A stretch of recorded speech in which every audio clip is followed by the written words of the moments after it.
Hi అందరికీ నమస్తే. ఈరోజు 'బ్రహ్మముడి' సీరియల్‌లో ఏం జరిగిందో తెలుసుకునే ముందు ప్లీజ్ సబ్స్క్రైబ్ మై ఛానల్. ఇక సీరియల్‌లోకి వెళ్తే యామిని వాళ్ళ పేరెంట్స్‌ని తిడుతూ ఉంటుంది. "ఎందుకమ్మా ఇంట్లోకి రానిచ్చారు? మీకు బుద్ధుందా?" అని అరుస్తుంది. అందుకు వాళ్ళ పేరెంట్స్ ఇద్దరూ "ఎందుకు అలా మాట్లాడుతున్నావు? అమ్మాయిని చూస్తే చాలా పద్ధతిగా ఉంది కదా!" అని చెప్పి అంటారు. వాళ్ళ డ్యాడీ కూడా అదే మాట అంటారు. అంతలో యామిని "తనెవరో తెలుసా? రామ్ భార్య" అని చెప్తుంది. తను చాలా తెలివిగా రాజుకి గతం గుర్తు చేయటానికి చాలా తెలివిగా మాట్లాడింది. మీరు అది గమనించలేదు. తనే రాజ్ భార్య కావ్య అని చెప్పి చెప్తుంది. అప్పుడు వాళ్ళ పేరెంట్స్ ఇద్దరు చాలా టెన్షన్ పడతారు. ఇది ఇలా ఉంటే కావ్య ఏమో రాజ్ కోసం ఫుడ్ తయారు చేస్తూ ఉంటుంది. ఇంట్లో క్యారేజ్ సర్ది తనకు పంపించాలని చెప్పి హడావుడి చేస్తుంది. అప్పుడే అక్కడికి రుద్రాణి వచ్చి ఎవరికి ఈ క్యారేజ్ అనగానే నా భర్తకి అంటుంది. అందుకు రుద్రాణి చాలా వ్యంగ్యంగా మాట్లాడుతుంది. తరువాత రుద్రాణి అందరి ముందు నీ గురించి బయట పెడతాను అని చెప్పి వెళ్తుంది. తర్వాత కావ్య రాజు కోసం క్యారేజ్ సర్ది, పక్కన ఒక కార్డ్ పెట్టి, కార్డుపై కృతజ్ఞతలు రాసి, ఫోన్ నంబరు కనిపించకుండా రాసిపెట్టి క్యారేజ్‌కి పంపిస్తుంది. ఆ క్యారేజ్ తీసుకొని బాయ్ రాము దగ్గరికి వెళ్లి క్యారేజ్ ఇస్తాడు.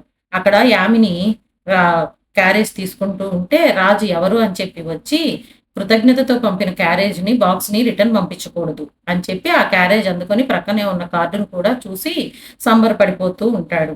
సంబరపడిపోతున్న రాజుని చూసిన యామిని ఆ కార్డ్ తీసి లాగి పడేస్తుంది. తర్వాత అందరూ కలిసి డిన్నర్ చేస్తూ ఉంటే రాజు ఫుడ్ చాలా బాగుంది అని పొగుడుతూ ఉంటాడు. అది వింటుంటే యామినికి కడుపు మండిపోతూ ఉంటుంది. తరువాత వాళ్ళ అమ్మా, నాన్నతో కలిసి త్వరగా పెళ్లి టాపిక్ తీసుకొచ్చి రాజుని ఎలా అయినా త్వరగా పెళ్లి చేసుకోవాలి అని చెప్పి రాజుతో మాట్లాడిస్తుంది. కానీ రాజు నా మైండ్ రెడీగా లేదు. సారీ ఇప్పుడే నేను ఈ పెళ్లి చేసుకోలేను. ఏమీ అనుకోకండి అని చెప్పి రాజు వెళ్ళిపోతాడు. తరువాత దుగ్గిరాల ఫ్యామిలీ అందరూ భోజనం చేస్తూ ఉంటే రుద్రాణి కావ్యని ఇందాక క్యారేజ్ ఎవరి కోసమో పంపించావు కదా ఎవరికి అది అని చెప్పి అడుగుతుంది. వెంటనే సుభాషు ప్రకాశం అయినా ఇన్ని నాన్ వెజ్ ఐటమ్స్ ఎందుకు చేసావమ్మా? ఎవరి కోసం చేసావు? ఎవరికి పంపించావు అని అడుగుతారు. అందుకు కావ్య నా భర్త కోసం అని చెప్తుంది వెంటనే. అని చెప్పి మళ్ళా వెంటనే అనాథ ఆశ్రమంలో పిల్లల కోసం నా భర్త ఆరోగ్యంగా తిరిగి రావాలని చెప్పి మొక్కున్నాను. అందుకోసమే పంపించాను అని చెప్తుంది. తర్వాత అందరూ రుద్రాణిని తిడతారు. ఎప్పుడు చూసినా కావ్య మీద పడి ఏడుస్తూ ఉంటావు అని చెప్పి అంటూ ఉంటారు. అంతటితోటి ఈరోజు ఎపిసోడ్ అయిపోతుంది. రేపటి ఎపిసోడ్‌లో రాజు కావ్య పంపించిన కార్డుని యామిని చించేస్తుంది. దాన్ని మళ్ళా తిరిగి అతికించుకొని ఆ కార్డులో ఉన్న ఫోన్ నంబర్‌ని క్యాచ్ చేసి కావ్యకి మెసేజ్ చేస్తాడు. ఇద్దరి మధ్య మెసేజెస్ నడుస్తూ నడుస్తూ ఉంటాయి. ఇది యామిని కూడా చూస్తుంది.